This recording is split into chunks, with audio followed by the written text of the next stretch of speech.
Influence, a Minister's Struggle.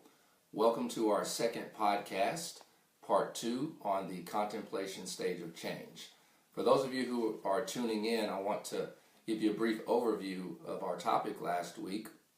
We talked about the secrets that we keep. We all have some type of secret that we've been holding on to for a long time. Possibly you've already shared your secret with someone. But I want to kind of teach you the stages of change and incorporate the Apostle Paul in these stages. So the pre-contemplation stage of change is when you're in a place of kind of like denial. It's in a place where you're not willing to change, you're not accepting. Maybe people have tried to tell you about your behavior for years, but you're just not trying to hear it. You're in a place where you just don't want to change. That's pre-contemplation. Think about the Apostle Paul. Before his name was Paul, he was Saul of Tarsus. And Saul was notorious for persecuting the church. He was persecuting Christians. He was anti-Christ. He was throwing people in prison, dragging men and women. That is a reflection of someone who's in the pre-contemplative stage of change. He was not trying to change. He was not trying to be receptive to any new way of thinking. So that's pre-contemplation. Now, I too was in pre-contemplation when I was dealing with my substance use disorder. I was not trying to change. I was at a place where I was kind of like in denial. People were trying to tell me about myself, but I wasn't quite ready to hear what they had to say. Number 2 is the contemplation stage of change. What does that mean? Contemplation simply means that I am aware that there is an issue. I'm acknowledging that I have this issue. I'm acknowledging it. I'm sitting on the fence. I know I need to make a change, but I'm not quite ready to make a change.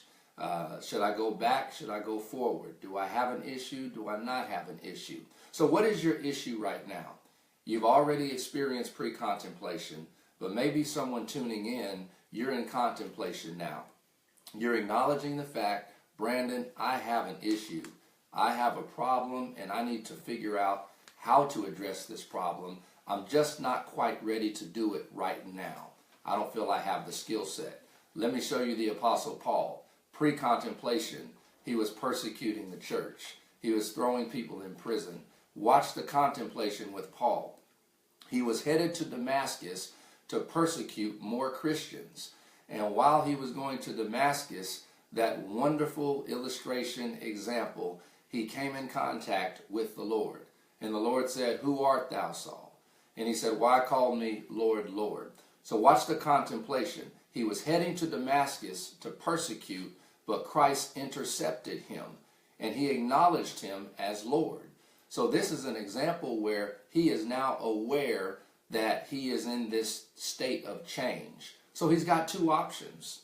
While he's on that road, he can go and do what the Lord told him to do, which would shift you into next week's topic, which is the preparation stage of change, or he can revert back to the pre-contemplation stage of change and continue persecuting and throwing people in prison.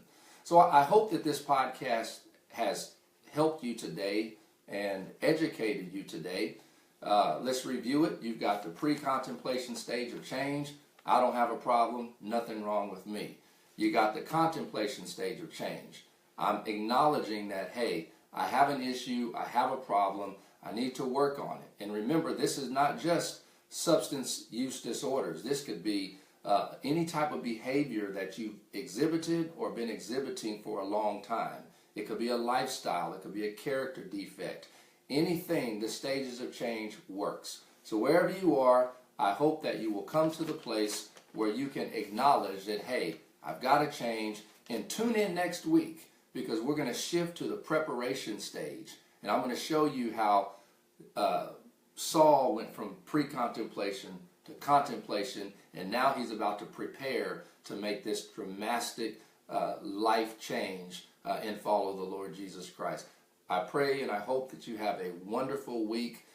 Be strong, live to win, keep pushing, keep going. Wherever you are, you can make it, you can do it. Just take one day at a time. Don't worry about tomorrow. Just focus on today.